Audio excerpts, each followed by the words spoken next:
Bokota la famille, tokota makambwa pasi ekweli biso lisusu, makambwa kobanga, makambwa somo, makambo moko bandeko nanga eusalaka pasi na motema. Kande tolobaka toujours et encore que tambola mokili omona na yo makambo.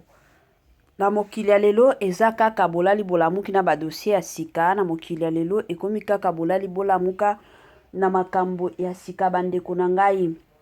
Lelo toye lisusu na papa na biso emekanu. Ebele ya batu toyebi emekanu, papa na biso évangéliste surtout, musala nzambe ya tongo na kombo ya emekanu. Abando salela nzambe depuis kala. Ministère na ye, eza ministère moko tekeno ebandi lelo te. Eza ministère moko ya depuis penza kala makasi.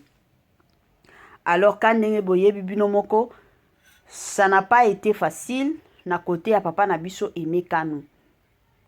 Quand ne boyebi batu nyonso avant okota na succès, bitumba ekotika yote, humiliation ekotika yote. Tina ndenge toye koyeba papa na biso emekanu lelo oyo. Aza kaka, eza grâce ya nzambe premièrement, et de azaka mutu oyo azalaki strict na makambu na ye oya bando sala. Parce que ebele ya batu bapengwa to babunga nzela balobelaka lisusu makambo ya nzambe te, surtout soki mutu akoti penza na ba humiliation ya makasi. La plupart des gens omona na makambo ya nzambe na tiki. Mais papa na biso emekanu, en tout cas, quel que soit ba épreuve ya mokili, quel que soit ba épreuve ya vie kanenge ezalaka, ti lelo papa na biso ateniraka toujours. Nzambe alola azalaka toujours na ngambo na ye na ndenge moko ya bien. Lelo oyo na ye na sango moko ya pasi pe mawa na côté ya papa na biso emekano. Kande boyebi chaîne na biso eza chaîne moko kisongi songi. Toza kisongi songi officiel. Donc tosalaka na biso kisongi songi moko eza nango polele. Eza te keno kisongi songi moko tokobata mate. Tosalaka yango penza oyo eza nango polele na ndenge to na cadre moko ya bia bandeko na ngai. Donc toya na biso kotonga na biso ezalaka nango public. Eza te keno kotonga moko oyo tokobata mate. To kotonga moko oyo tokoloba te keno batu bamona biso te. Mama 2024 Gavker to yelibino solution. Pour na ba problème ya trompe, fibrome, myome, kyste, règle abondante. Gavker to zali na solution. Yo oyo okota ménopause atana 65 ans na Gavker oko simba mwana. Ebongo oyo etali fertilité masculine. Ba papa to bosani binoté, faiblesse sexuelle, éjaculation précoce, insuffisance des spermes, topé agrandissement de pénis. Posa ya mwasi ekimayo ki mobali etelemaka bien te awa yoka yango etelemi. Ebongo oyo etali loposo, vergeture, babengi nduta, bouton, tache, acné. Gavker ba produit ya solo teint uniforme. Na 5 jours ya pamba oteli talendenge bimiki toko na feti. Tozali na gamme complet ya kopakola, ya injection, ya comprimé, na ya suppositoire. Ozali na problème ya hémorroïde interne, topé externe. Papa, maman, kaka na 2 jours ya pamba omoni changement total. Pour la maladie ya tension, diabète, AVC, topé obésité, lobiko ezali perte de poids sans okota salle de sport. Kisi ya injection pe comprimé na Gavker bikalibela. Olingi okima suki pe mandefu ya pembe benga biso na lombango po awa tozali na solution moko durable. Ba produit na biso nyonso ezali 100% naturel pe esalemi na ba plante na ba industrie ya Angleterre pe Allemagne. Benga biso na numéro oyo plus 44 74 05 65 35 48. Gavker solution ya santé na yo.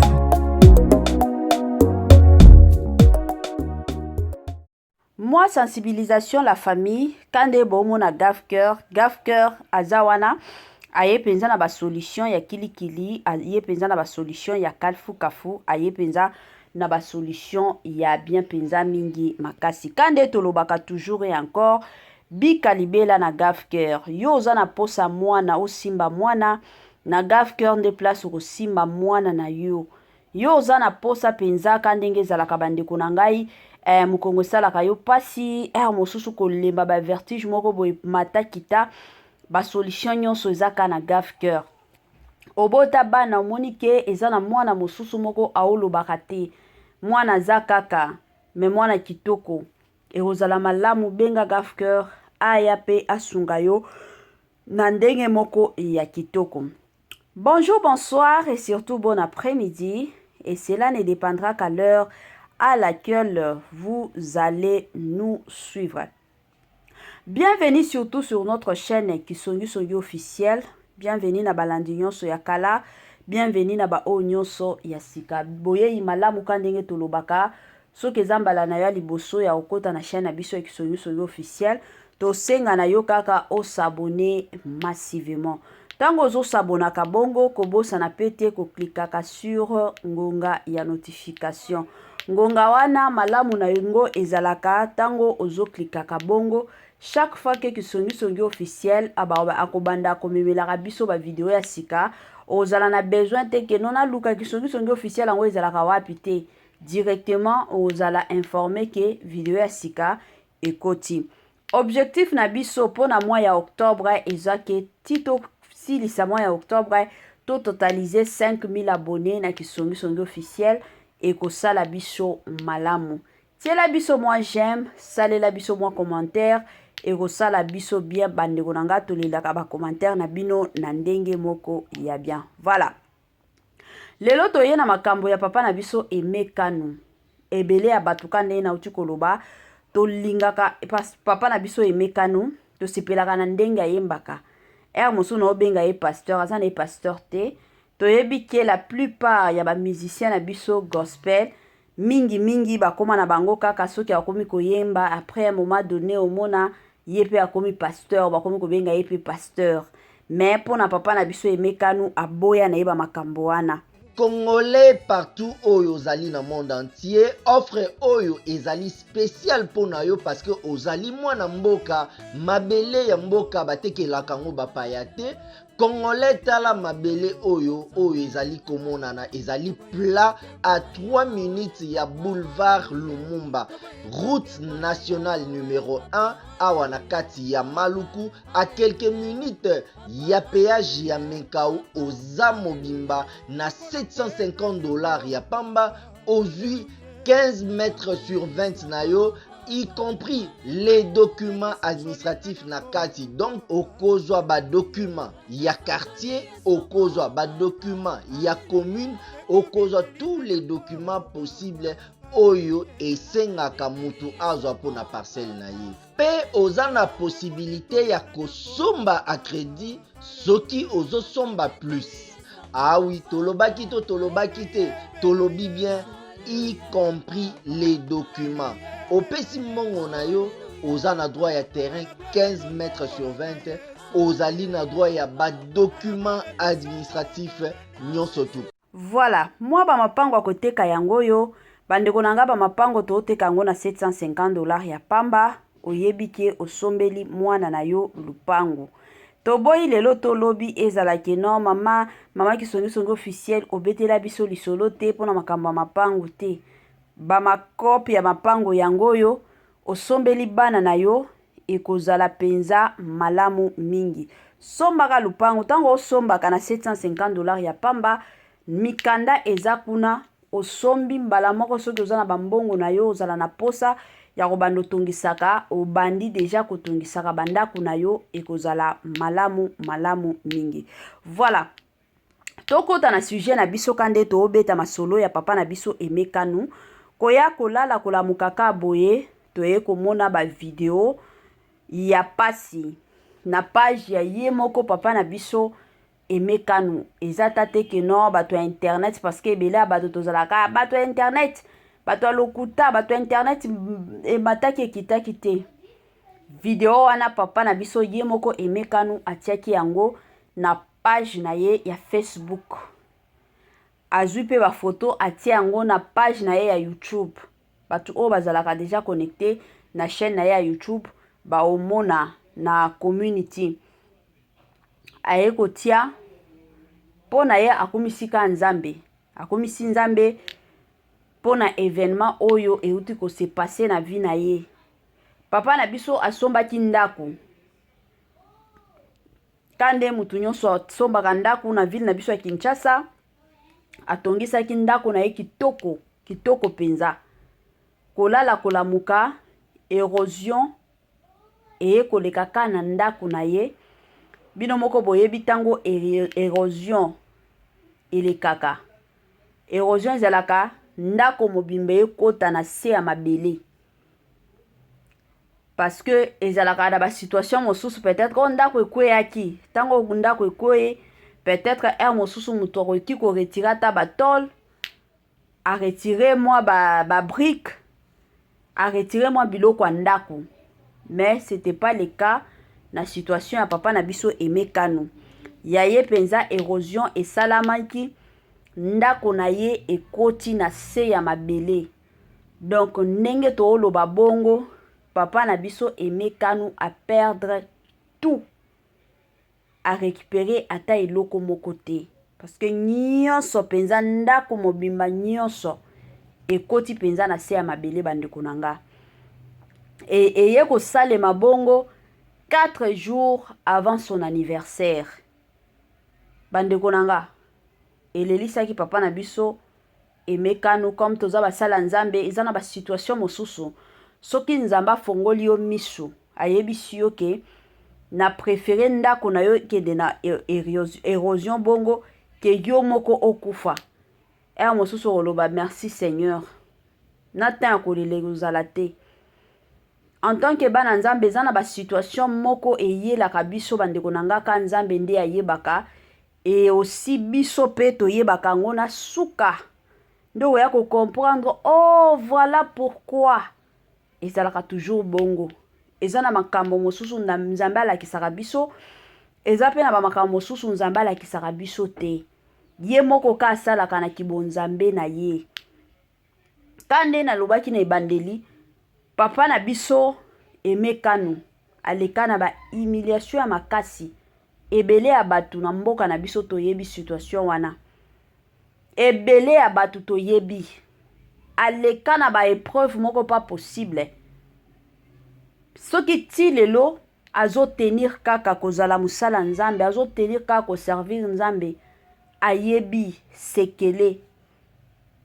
Ayebi sekele kozala musala nzambe, kozala mwana nzambe, la famille na lobaka toujours et encore que ezalaka facilité. Ezalaka facilité yango bomonaka batu mosusu soki kaka moi épreuve moko boye na vie akomi kolela nga kutu makambo nzambe na lingi na tika makambo nzambe batika kate. Kandenge toyebi histoire à Job na Bible. Job a perdra biloko nyonso na bana na ye bakufa. Ti mwasi na ye aye koyebisa ye keno finga nzambe. Vi na yo ko changer. Poswa nzoto kutu kotala te. Mais aloba jamais na kotika la kofinga nzambe te. Pourquoi? Parce que mwana nyonso nzambe, o nyonso bengami ke non naza mwana nzambe, il faut le kaka toujours na ba épreuve. Soko leki na épreuve te, o mitala yo moko. Mosusu nzambe oyo kumisaka, azalaka nzambe ya lola te oyo kumisaka. Peut-être que eza nzambe ya quartier oyo kumisaka. Parce que nzambe ya lola, diable akolinga te ke ozala kaka mtu ya esengo.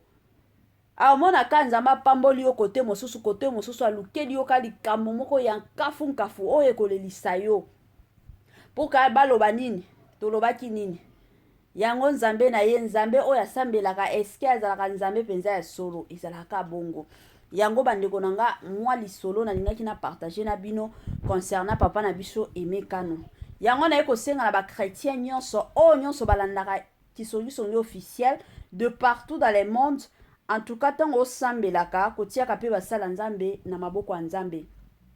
Parce que mosusu biso to mona kaka que non tout va bien, makam nyonso yo leka bien na vie na bango, mais nzoka il y a aussi des situations et des circonstances. Oyo pe elelisaka bango. Oyo pe bazalaka soki avandi boya komi komitu na nzambe na salaki nini na se ya moi. Na ibaki ya nani na se ya moi. Mosusu ezalaka bongo.